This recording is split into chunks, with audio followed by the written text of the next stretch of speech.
கிழக்கு நியூஸ் நேயர்களுக்கு வணக்கம். நான் Badri Seshadri. Federation of Tamil Sangams of North America, இதற்கு ஃபெட்னா அப்படின்னு பேர். அதோடைய முதல் எழுத்துக்களை சுருக்கி சொல்வது. இந்த அமைப்பு அமெரிக்காவில் பல்வேறு நகரங்களில், பல்வேறு மாகாணங்களில் பல்வேறு தமிழ்ச்சங்கங்கள் இருக்கின்றன. அந்த தமிழ்ச்சங்கங்கள் எல்லாவற்றையும் ஒருங்கிணைக்கும்னு சொல்ல மாட்டேன், எல்லாம் சேர்ந்து அமைப்பாக ஒரு அம்ப்ரலா அமைப்புன்னு வச்சுக்கங்களேன், ஒரு குடையாக. அதுக்கு தான் ஃபெட்னா அப்படின்னு பேர். இவர்கள் ஒவ்வொரு ஆண்டும் ஒரு கூட்டத்தை நிகழ்த்துவார்கள். ஃபெட்னாவுடைய ஆண்டு கூட்டம் அப்படின்னு வச்சுங்க. அதில் தமிழ்நாட்டிலிருந்து பல்வேறு ஆட்களை அவர்கள் அழைத்து பேச வைப்பார்கள். நான் 1990களில் அமெரிக்காவில் இருந்திருக்கிறேன். இந்த நிகழ்ச்சி எதற்கும் நான் போனதில்லை. ஆனால் அதை பற்றி அப்பொழுதே காரசாரமான விவாதம் அன்றைய கால சமூக வலைத்தளங்களில் நிகழ்ந்திருக்கிறது. பொதுவாக அவர்கள் அந்த காலகட்டத்தில், இப்பொழுது சில மாற்றங்கள் ஏற்பட்டிருக்கலாம், என்னுடைய பார்வையில் அவர்கள் தமிழ் பிரிவினைவாதிகள். தமிழ்நாடு பிரிய வேண்டும் அப்படின்னு அவர்கள் வேலை செய்கிறார்கள் நான் சொல்லலை. அவர்கள் மனதில் ஏதோ வேண்டா வெறுப்பாக இந்தியாவோட ஒரு அங்கமாக நாங்கள் உட்கார்ந்துருக்கோம், மற்றபடி நாங்கள் தனி, நம்ம தமிழ் எக்ஸப்ஷனலிசம் அப்படின்னு சொல்லுவோம் இல்லையா, அந்த மாதிரி நாங்கள் தனிங்க, எங்களுக்கு சிறப்பு இயல்புகள் இருக்குங்க, நாங்கள் வேறங்க. இது என்னுடைய கருத்து. இது அது நேச்சுரலாகவே அது எல்லா காலகட்டத்திலையும் அப்படியே தான் இருக்குன்னு சொல்ல முடியாது. அதில் சில மாற்றங்கள் வந்துக்கிட்டு தான் இருக்குது. அதில் பொதுவாக அவர்கள் தமிழகத்திலிருந்து யாரையாவது அழைக்கிறார்கள் என்றால் யூஷுவல் பொலிட்டீஷியன்ஸ் சில பேர் இருப்பாங்க. அந்த எந்தெந்த காலத்தில் யார் அதோடைய தலைவர்களாக இருக்காங்களோ, அந்த ஆஃபீஸ் பேரர்ஸ் யாரோ, அவர்களுக்கு ஏற்ற மாதிரியான ஆட்களை அவர்கள் இங்கிருந்து அழைத்து கொண்டு செல்வார்கள். அப்படி சினிமாக்காரங்க எப்போவுமே நீக்கமர நிறைந்திருப்பார்கள். அவங்கள கூப்பிட்டு பேச வைக்கிறது, அப்போ இங்கே இருக்கக்கூடிய பட்டிமன்ற பேச்சாளர்களை கூப்பிட்டு பேச வைக்கிறது. அரசியல்வாதிகள் உண்டு, அவர்கள் பேருரை எப்பயாவது நிகழ்த்துவாங்க. இந்த முறை அவங்க அண்ணாமலையை அழைச்சிருக்காங்க. அண்ணாமலை தமிழ்நாடு பாரதிய ஜனதா கட்சியில் இருந்திருந்தால் அழைத்திருப்பார்களான்னு எனக்கு தெரியல. ஆனால் சென்ற ஆண்டு அவர்கள் நரேந்திர மோடியை போய் சந்தித்து அவரை அழைத்து பாராட்டியிருக்காங்க. அது அவர் பிரதமர் என்ற முறையில் அவங்க அப்படியே உடனே பாரதிய ஜனதாவோடு ஐக்கியமாகி விட்டார்கள், இந்துத்துவர்கள் ஆகிவிட்டார்கள் அப்படின்லாம் சொல்ல முடியாது. ஆனால் அதுவே ஒரு ஆச்சரியம்தான். ஏன்னா ஃபெட்னா என்ற ஒரு அமைப்புடைய வரலாற்றை பார்க்கும் பொழுது அவர்கள் நரேந்திர மோடியை அழைத்ததே பெரிய விஷயம், அவரை போய் சந்தித்தது பெரிய விஷயம், அவருக்கு ஒரு பாராட்டு நிகழ்ச்சி நடத்தியதெல்லாம் மிகப்பெரிய விஷயம். ஆனால் இப்பொழுது அண்ணாமலை அவர்கள் தமிழ்நாடு பாரதிய ஜனதாவிலிருந்து வெளியே இருக்கும் பொழுது அவரை அழைப்பது அவர்களுக்கு இன்னும் எளிதாகிவிட்டது. அந்த நிகழ்ச்சியில் போய் அவர் ஒரு நீண்ட ஒரு பேச்சு ஒன்றை நிகழ்த்தி இருக்கிறார். அதை காணொலியிலிருந்து நம்ம அந்த டிரான்ஸ்கிரிப்ட்ஸ் எடுத்து பார்த்து முழுமையாக படித்ததில் சில புள்ளிகளை மட்டும் தொட்டு செல்லணும். இது கூட்டத்தை ஏற்பாடு செய்தவர்களுக்கு, அழைத்தவர்களுக்கு பெருமை சேர்க்கும் விதமாக பேசுவது, அந்த பார்ட்டெல்லாம் நான் விட்டுறேன். அதுதான் ஒரு ஹாஸ்பிட்டாலிட்டியை காண்பிப்பவர்களுக்கு நாம் செய்யக்கூடிய பிரதி உபகாரம். முக்கியமான சில கருத்துக்களை மட்டும் நான் அதிலேருந்து எடுத்து பேசணும்னு நினைக்கிறேன். சிலவற்றை ஏற்க முடிகிறது, சிலவற்றை ஏற்க முடியவில்லை. ஸோ அதை நான் ஆரம்பத்திலேயே சொல்லிடுறேன், இதில் என்ன இருக்குன்னு. திட்டுறவர்கள் இந்த பாயிண்ட்லேயே நீங்கள் திட்டணுமா இல்லை பாராட்டணுமாங்கிறத நீங்கள் முடிவு செய்து கொள்ளுங்கள். ஸோ அந்த சில பாயிண்ட்கள் ரொம்ப பெரிய பேச்சு, அதுலேருந்து சில விஷயங்களை பற்றி மட்டும் நம்ம எடுத்துப்போம். அவர் ஒரு ப்ரிப்பேர்டு டெக்ஸ்ட்லேருந்து தான் பேசுகிறார். அது அவர் ஆரம்பத்திலேயே சொல்லிடுறார். நேரடியாக விமானத்திலிருந்து இறங்கி இங்கே வந்திருக்கிறேன், அதனால் பேசுகின்ற கருத்தை மறந்து விடாமல் இருப்பதற்காக குறிப்பெடுத்து கொண்டு வந்திருக்கிறேன் அப்படின்னு சொல்லிட்டு அந்த குறிப்புகள் இருந்து பேசுகிறார். வாய்க்கு வந்தபடி பேசிடல. ஸோ ஒரு ஸ்ட்ரக்சர் ஒன்று அவர் வைத்திருக்கிறார். ஸோ அந்த பாயிண்ட்லேருந்து நம்ம அது ஒரு யோசித்து இதையெல்லாம் சொல்ல வேண்டும் என்று குறிப்பெடுத்து கொண்டு பேசியிருக்கிறார் அப்படின்னு எடுத்துக்கிட்டால், அதில் முதல் பாயிண்ட் தமிழகத்தில் ஒரு மூத்த பத்திரிகை ஒரு தலைப்பு செய்து போட்டிருந்தது, தினமலர் தான். அவர் மூத்த பத்திரிகை அப்படின்னு மட்டும்தான் சொல்றார். இந்துத்துவ எதிர்ப்பு கொள்கைக்கு அண்ணாமலை மாறுகிறாரா, ஃபெட்னா விழாவுக்கு செல்கிறாரா? இதை நான் விஷமமான தலைப்பாக நான் பார்க்க மாட்டேன். ஏன்னா ஃபெட்னா அப்படிப்பட்டது. ஃபெட்னா எல்லா தமிழ்ச்சங்கங்களுடைய கூட்டமைப்பு, அங்கே எல்லா விதமான அரசியல் கருத்துக்கள் இருக்கும் என்று நீங்கள் நினைத்தால் ஏமாந்துதான் போவீர்கள். அது பக்கச்சார்பு உடைய ஓர் அமைப்பு என்பதில் என்னுடைய கருத்தை நான் இன்னும் மாற்றிக்கொள்ளவில்லை. அப்போ அங்கே போகிறாங்க அப்படின்னா என்ன சாயம் அப்படிங்கிறது பற்றின ஒரு பொதுவான ஒரு கருத்து உண்டு. இந்துத்துவ எதிர்ப்பு கொள்கைக்கு அண்ணாமலை மாறுகிறாராங்கிறதோட நான் கேள்வியை வேற மாதிரி கேட்பேன். இந்துத்துவ கட்சி என்பதிலிருந்து வெளியே வந்ததால் அண்ணாமலை அழைக்கப்பட்டிருக்கிறாரா? அது அந்த மாதிரி கேள்வியை ஒருவேளை மாற்றி கேட்கலாம். அப்புறம் அடுத்து ஒன்று சொல்றாரு, ஃபெட்னாவில் இருக்கக்கூடிய சில நண்பர்களும் கூட, இந்த இடத்துல நண்பர்கள் நண்பர்களா அல்ல நண்பர்கள் அல்லாதவர்களா, நண்பர்கள் அல்லாதவர்களை நண்பர்கள்னு குறிப்பிட்டாரான்னு, அண்ணாமலை வரவேண்டுமா என்று கேட்டார்கள். அப்படின்னா ஏன்பா அண்ணாமலையெல்லாம் போய் கூப்பிடுறீங்க அப்படின்னு சொல்கிறாங்களா என்ன அப்படிங்கிறது புரியல. இது சொல்லிவிட்டு அவர் கம்பராமாயணத்திலேருந்து ஒரு கொட்டேஷன்லேருந்து ஆரம்பிக்கிறார். இது அதை எப்படி இணைக்க போகிறாருங்கிறத பார்ப்போம். ஒன்றேயாயின் ஒன்றேயாம், பலவேயாயின் பலவேயாம், அன்றேயாயின் அன்றேயாம். ஸோ கடவுள் இருக்கானா இல்லையா, ஒன்றா பலவா அப்படிங்கிறத இந்த 3 வரிகளில் கம்பன் அப்படியே தீட்டிட்டு போயிடலாம். கடவுள் இல்லை அப்படின்னு சொன்னால் சரி இல்லை அப்படின்னு வச்சுக்கோ. அன்றேயாயின் அன்றே, இல்லை இல்லை கடவுள் இருக்கிறார், ஆனால் ஒன்று தான், ஒற்றை கடவுள். இன்றைக்கு நம்ம யூத மதம், கிறிஸ்துவ மதம், இஸ்லாமிய மதம் போன்றவற்றை பார்க்கிறோம். அவர்களை பொறுத்தவரை கடவுள் ஒன்று, அதற்கு வேற ரூபங்கள், அவதாரங்கள், வடிவங்கள் எதுவுமே கிடையாது. அப்போ ஒன்றே ஆயின் ஒன்றேயாம் வச்சுக்கோ. இல்லை இல்லை பல அப்படிங்கிறியா, பலவேயாம் வச்சுக்கோ. ஸோ இதில் என்ன உனக்கு என்ன பெரிய பிரச்சனை, உனக்கு பிடித்த மாதிரி வச்சுக்கிட்டு போடா அப்படின்றான் கம்பன். அதை சொல்லிட்டு அவர் ஈவன் கடவுள் இருக்கிறா, அதாவது ஒரு அக்னாஸ்டுக்கும் இடம் கொடுக்குறான். கடவுள் இருக்கிறாரா இல்லையா என்று தெரியவில்லை, பொறுத்திருந்து பார்ப்போம் என்று சொன்னாலும் அதற்கும் கம்பன் வாய்ப்பு கொடுக்கிறார். இன்னைக்கு நான் கடவுளை நம்புறேன், நாளை நம்புவேனா என்று தெரியவில்லை என்றால் அந்த வாய்ப்பையும் கம்பன் கொடுக்கிறான் அப்படின்னு சொல்லிட்டு, அப்படித்தான் ஃபெட்னா அமைப்பு இருந்திருக்கிறது. வருகின்ற காலத்தில் கூட எல்லா சித்தாந்தங்களையும் தாண்டி அனைவரையும் தமிழால் இணைக்கக்கூடிய ஓர் அமைப்பாக அது தொடர்ந்து இருக்க வேண்டும். அவர் தமிழர்களை பல நாடுகளில் சந்தித்திருப்பதை சொல்கிறார். அதில் சொல்கிறார், நான் தென்னாப்பிரிக்கா சென்றிருக்கிறேன், அங்கே இருக்கக்கூடிய தமிழர்களை சந்தித்து உரையாடி இருக்கிறேன். அங்கே நம்முடைய தலைவர்கள், யார், தமிழர் தலைவர்கள் ஒரு விஷயத்தை சொல்வார்கள். அண்ணா, சென்சஸில், மக்கள் தொகை கணக்கெடுப்பில் ஹிந்து என்று ஒரு அடையாளம், ஐடென்டிஃபயர் இருக்கிறது, அடையாள குறிப்பு இருக்கிறது, தமிழ் என்று ஒரு அடையாள குறிப்பு இருக்கிறது. இங்கு மக்கள் தொகை கணக்கெடுப்பு நடக்கும் பொழுது தமிழ்நாட்டைச் சேர்ந்தவர்கள் ஹிந்து என்பதற்கு பதிலாக தமிழ் என்று குறிக்கிறார்கள். நீங்கள் கொஞ்சம் அவர்களிடம் சொல்லுங்கள், ஹிந்து என்று குறிக்க சொல்லுங்கள் என்று இவரிடம் இந்திய வம்சாவளி தலைவர்கள் சொன்னதாக இங்கே அவர் குறிப்பிடுகிறார். அதை அப்படியே பார்க் பண்ணி வச்சுக்கோங்க. மலேசியா, சிங்கப்பூர், இலங்கை அதெல்லாத்தையும் சொல்லிடுறாரு. சொல்லிட்டு இதுதான் ஃபஸ்ட்டு கான்ட்ரவர்ஷியல் டேக், அதை எடுத்துருவோம். நாம் தயவு செய்து நம்முடைய தமிழினத்தை ஒரு சிறிய வட்டத்துக்குள் அடைக்கக்கூடாது, இந்து என்ற வட்டத்துக்குள் அடைக்கக்கூடாது, இஸ்லாமியர் என்ற வட்டத்துக்குள் அடைக்கக்கூடாது, கிறிஸ்தவர் என்ற வட்டத்துக்குள் அடைக்கக்கூடாது. அதையெல்லாம் தாண்டி தமிழர் என்ற வட்டம் ஒரு பெரிய வட்டமாக இருக்க வேண்டும். இது சர்ச்சைக்குரியது. இது இன்றைக்கு அண்ணாமலையுடைய கருத்தாக இருக்கிறது. அதில் தமிழ் என்ற வட்டம் பெரிய வட்டமாகவும், இந்து, இஸ்லாமியர், கிறிஸ்தவர் என்பவையெல்லாம் சிறிய வட்டமாகவும் அவருக்கு தோன்றுகிறது. இப்போ என்னுடைய பார்வையில் பாரதிய, இந்தியன் அப்படிங்கிறது இன்னும் பெரிய வட்டமாக இருக்கிறது.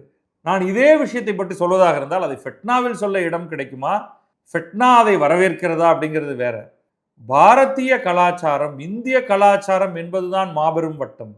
அந்த வட்டத்தில் எனக்கு இந்து, சனாதன இந்து என்பது சிறிய வட்டம், பௌத்தன் சிறிய வட்டம், ஜைனன் சிறிய வட்டம், சீக்கியன் சிறிய வட்டம்.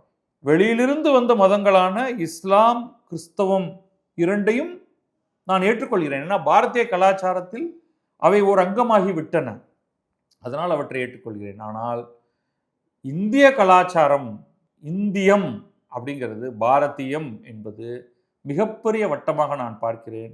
அந்த வட்டத்துக்குள் தான் நான் தமிழை பார்க்கிறேன், ஹிந்தியை பார்க்கிறேன், சமஸ்கிருதத்தை பார்க்கிறேன், தெலுங்கை பார்க்கிறேன், கன்னடத்தை பார்க்கிறேன். அதுதான் நான் சொல்லுவேன்.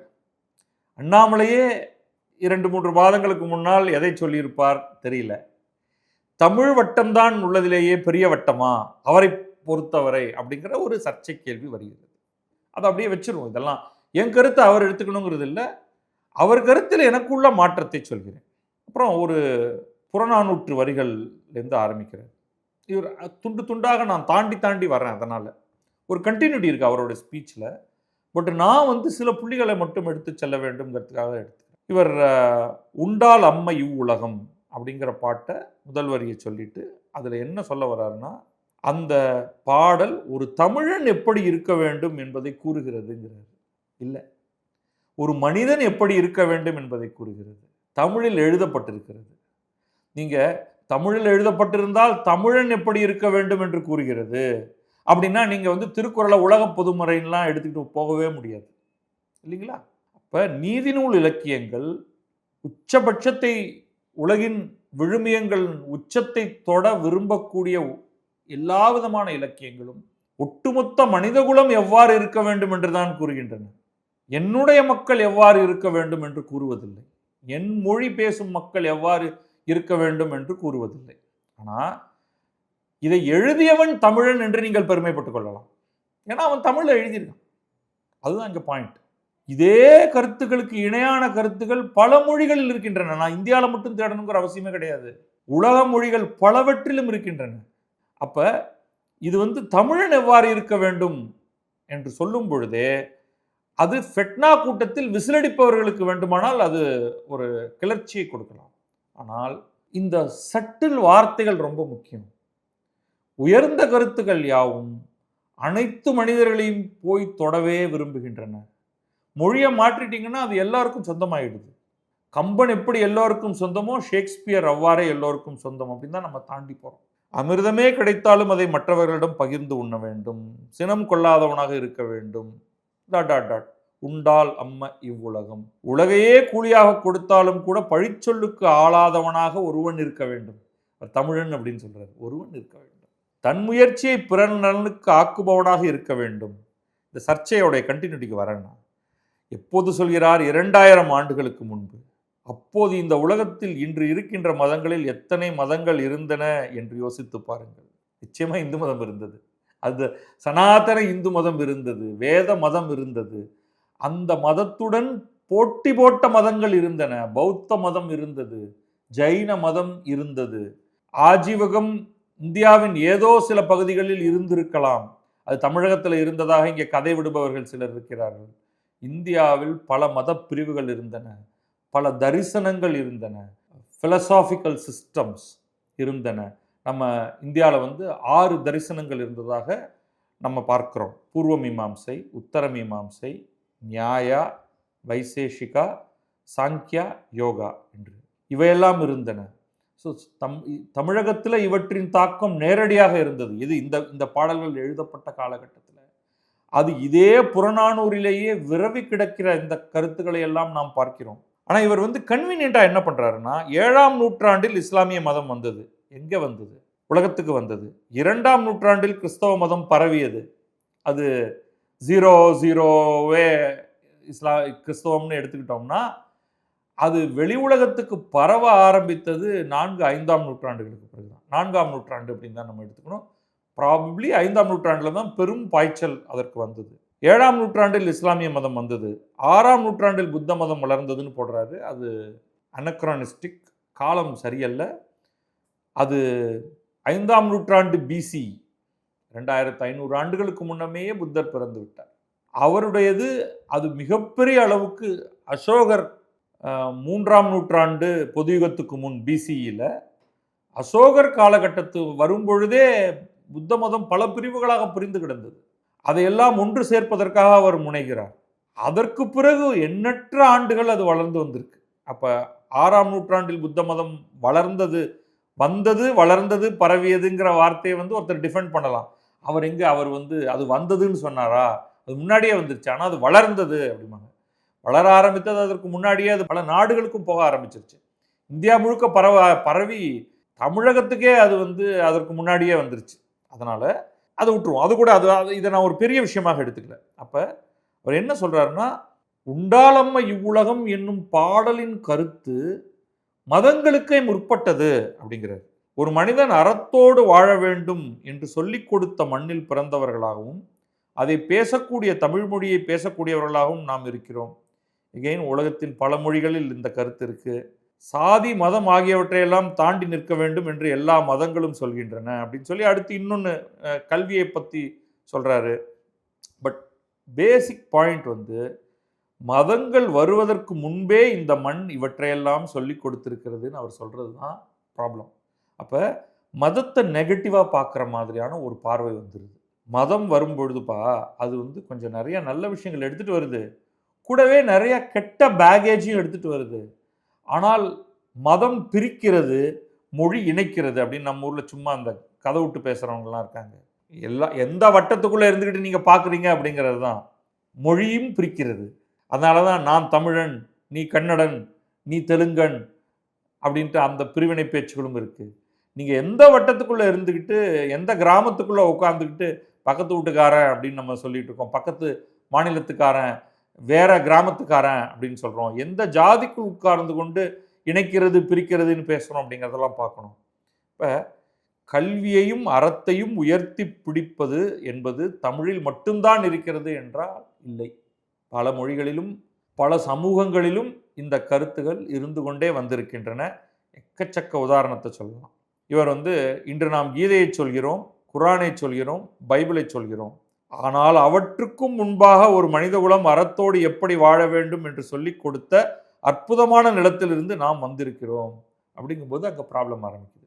ஹிஸ்டாரிக்கல் ஃபேக்டோட கான்ஃப்ளிக்ட் ஆகிற ப்ராப்ளம். குரானுக்கு முன்னால் புறநானூறு, இந்த பர்டிகுலர் புறநானூறு இருந்ததானா இருந்தது. பைபிளுக்கு முன்னால் இருந்ததானாலே ப்ராபப்ளி இல்லை. ஏன்னா நம்ம கொடுக்கக்கூடிய காலகட்டம் 3rd century BCயிலிருந்து 3rd century CE என்பதில் சங்க இலக்கியம் உருவானது அப்படின்னு சொல்கிறோம். இப்போ பைபிள் என்பதில் 2 பகுதிகள் இருக்கின்றன, பழைய ஏற்பாடு, புதிய ஏற்பாடு. அதில் பழைய ஏற்பாடு என்பது புறநானூற்று காலத்துக்கெல்லாம் முந்தைய காலம் என்று என்னால் உறுதியாக சொல்ல முடியும். ஒரு லாங் ஹிஸ்ட்ரி வந்து அந்த யூத மக்களுக்கு இருக்கு. கீதையோட காலம், கீதை பொதிந்து இருக்கக்கூடிய மகாபாரதம், அதனுடைய காலம் என்ன, பல கான்ட்ரவர்சிஸ் இருக்கு.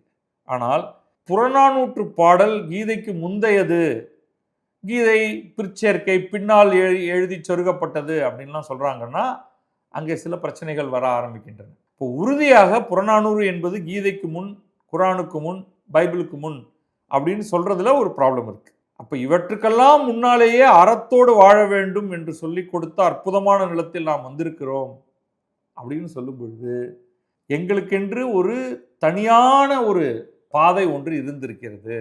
அறத்தின் பாதை அப்படிங்கிறது அப்படியே தமிழ் செப்பரேட்டிஸ்ட், இன்றைக்கு தமிழ் பிரிவினைவாதிகள் தமிழகத்தில் பேசுகிறார்கள் அல்லவா, அதோடு அப்படியே இது ஒத்துப்போகிறது.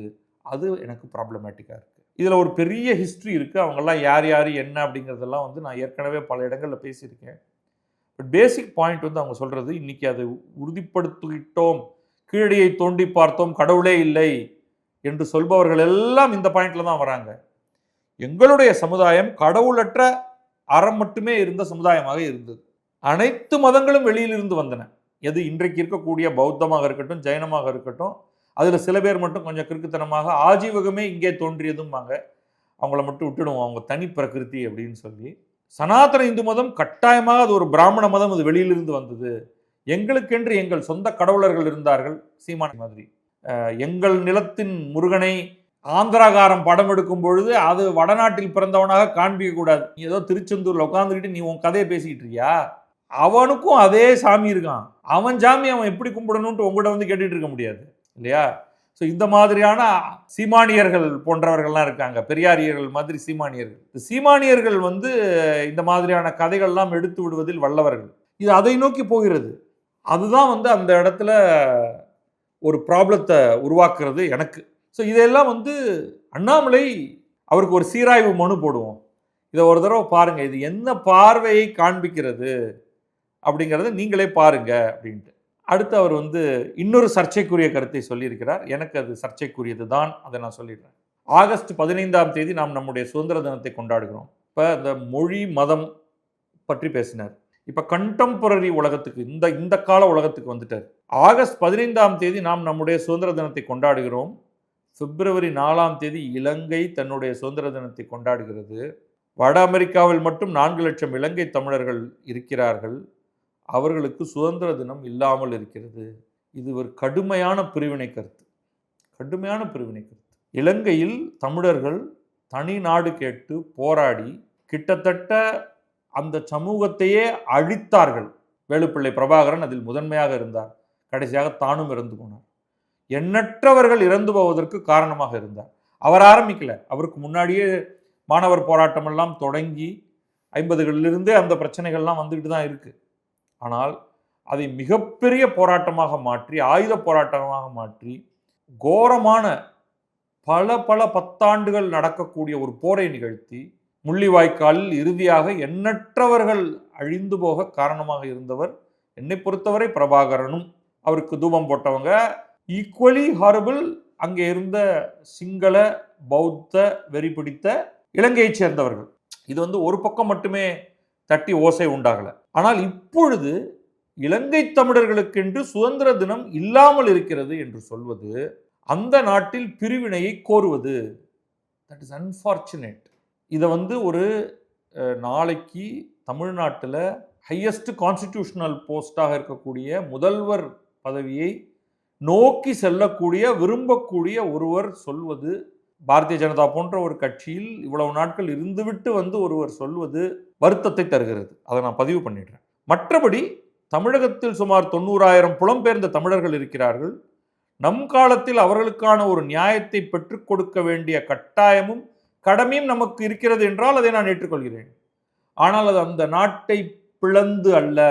நாம் பிற நாடுகளை பிளக்க முற்படும் பொழுது நம்முடைய நாட்டை பிளக்க வேறு சிலர் இருக்கிறார்கள் என்பதை நாம் கவனத்தில் கொள்ள வேண்டும். அவ்வளவுதான் விஷயம். இதை பல்வேறு இடங்களில் பார்க்கலாம். இதோட ஒன்று எக்ஸ்பேண்ட் பண்ணிடுறேன். அவர் சொன்ன அடுத்த சில வார்த்தைகளை. இதற்கு முன்பு நான் சார்ந்திருந்த அரசியல் இயக்கத்தில் அவர்களுக்காக, இலங்கை தமிழர்களுக்காக எத்தனையோ விஷயங்களை செய்ய வேண்டும் என்று தொடர்ந்து போராடினோம். அந்த போராட்டத்தை தொடர்வோம். இப்ப நான் வெளியில வந்தாலும் என்னுடைய புதிய இயக்கத்தில், வி த லீடர்ஸ் இயக்கத்தில் அந்த போராட்டத்தை தொடர்வோம். அது இன்னும் வேகமாக, இன்னும் உக்கிரமாக, இந்த உக்கிரமாகன்னு வரும்போதெல்லாம் எனக்கு ப்ராப்ளமா இருக்கு. வருகின்ற காலத்தில் ஃபெட்னா அமைப்பு ஒரு தனித்த பெரும் இயக்கமாக இதை எடுத்து செல்ல வேண்டும் என்றும் இந்த நேரத்தில் இந்த மேடையிலிருந்து உங்களுக்கு சொல்வது என்னுடைய கடமையாக நான் கருதுகிறேன். இன்றைக்கு இலங்கை தமிழர்கள் இதை ஏற்றுக்கொள்வார்களா அப்படிங்கிறதுலேயே எனக்கு மாற்று கருத்து இருக்கிறது.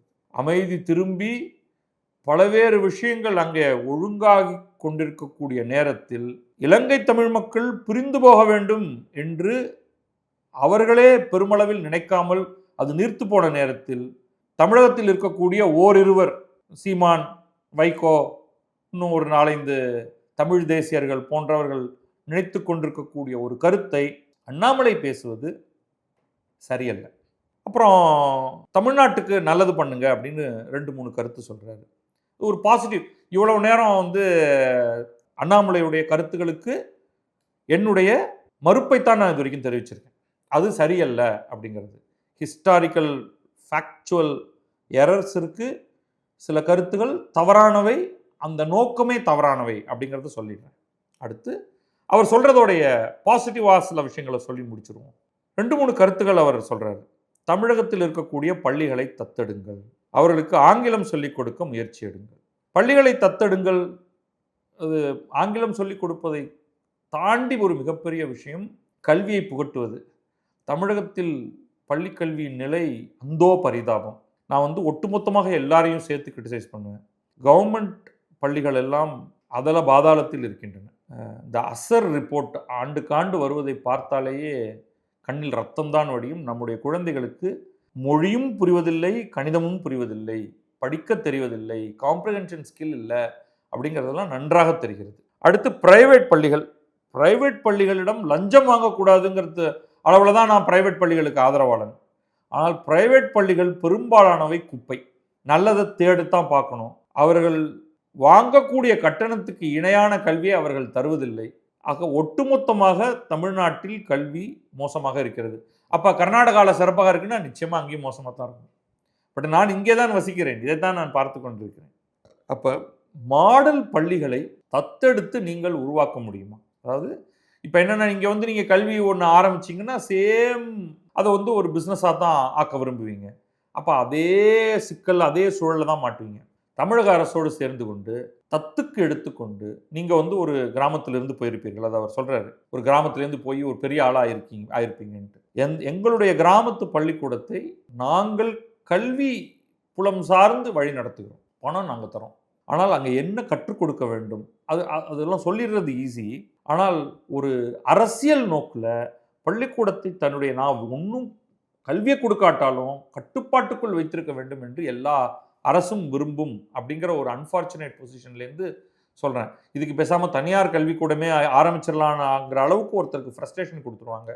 பட் ஒருவேளை மாறினால் தமிழக பள்ளிகளை தத்தெடுத்து அங்கே ஒரு எலிவேட்டட் லெவல் ஆஃப் கல்வி கற்றுத்தருதல் அப்படிங்கிறத செய்யுங்கள். அதை நான் ஏற்றுக்கொள்கிறேன். அது ஒரு நல்ல விஷயம். அடுத்தது அந்த மாணவர்களுக்கு நல்ல வேலை வாய்ப்பை உருவாக்கி கொடுக்க இங்கே நிறைய இன்வெஸ்டர்ஸ் நீங்கள்லாம் இருக்கீங்க, ஒரு தனி நிதியை ஆரம்பியுங்கள்.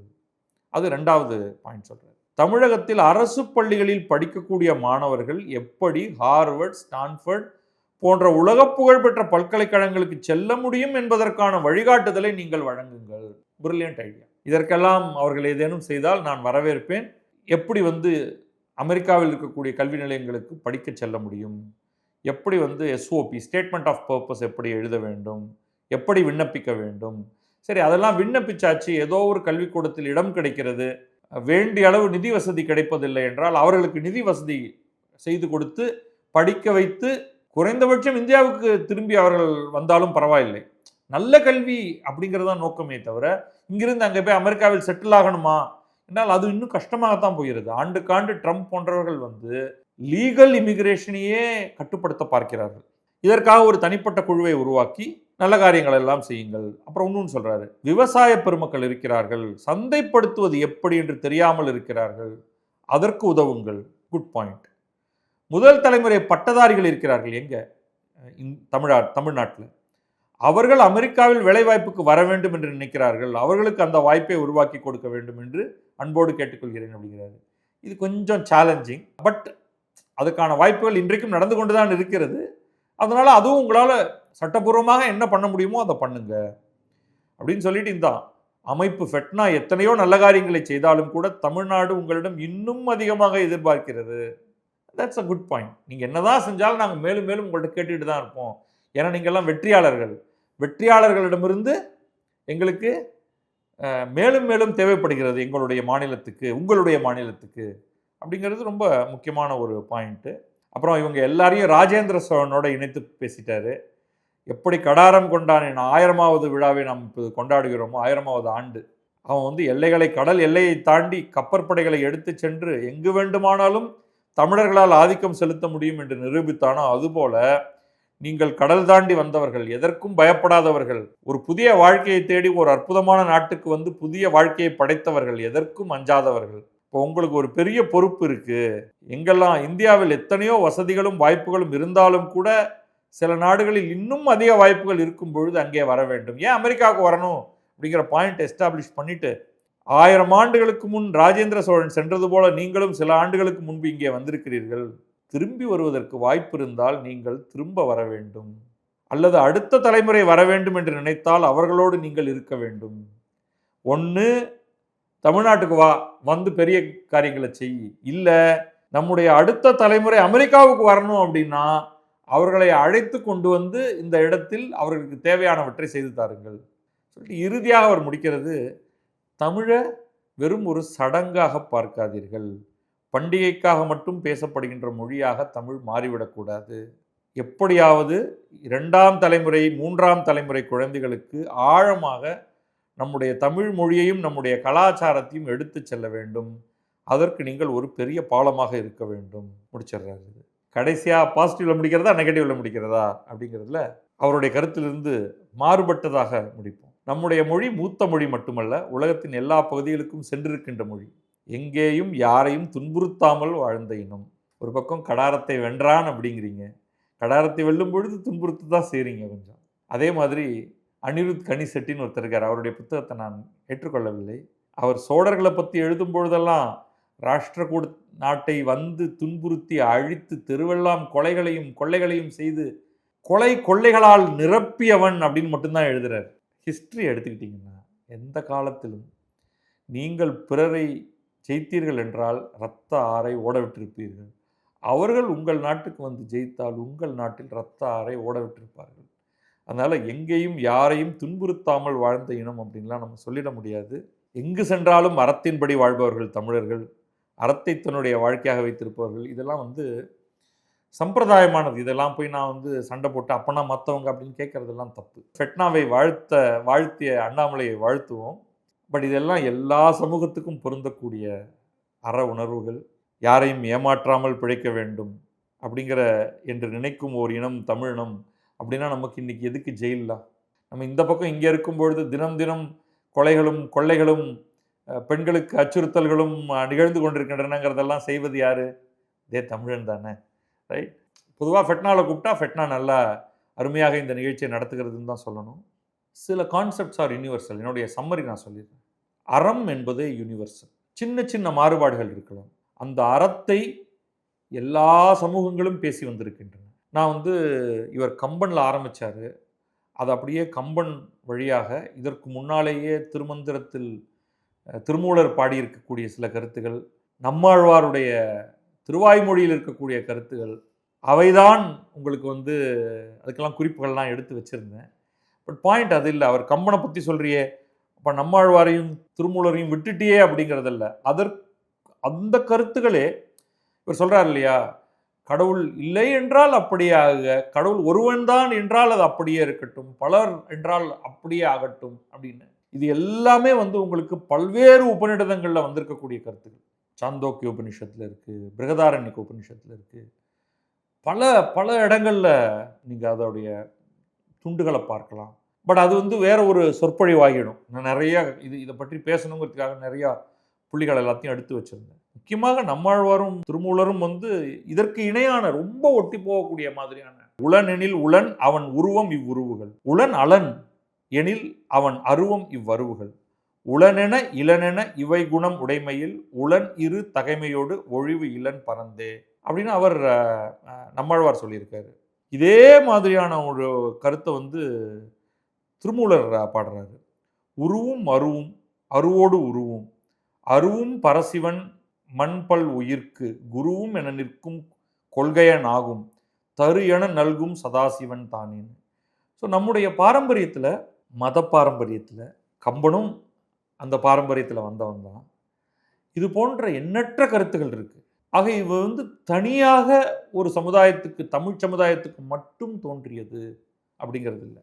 நான் சொல்லக்கூடிய திருமூலரும் நம்மாழ்வாருமே அது தமிழ் சமுதாயத்தில் வந்தவர்கள் தான். ஆனால் அவர்கள் ரொம்ப தெளிவாக வேத உபநிடத பாரம்பரியத்தில் வந்தவர்கள். இது எல்லாம் வந்து பல்வேறு உபநிடதங்களில் ஏற்கனவே சொல்லப்பட்ட விஷயங்கள். பட் நான் அதையும் தாண்டி போகிறேன். உலகின் பல்வேறு அறநூல்களில் இவற்றை பற்றி நீங்கள் பார்த்து கொண்டே இருக்கலாம். தொகுப்பாக நாம் பார்க்க வேண்டியது தமிழர்களுக்கு என்று தனிப்பெருமை இருக்கிறது என்பதை நான் மறுக்கவில்லை.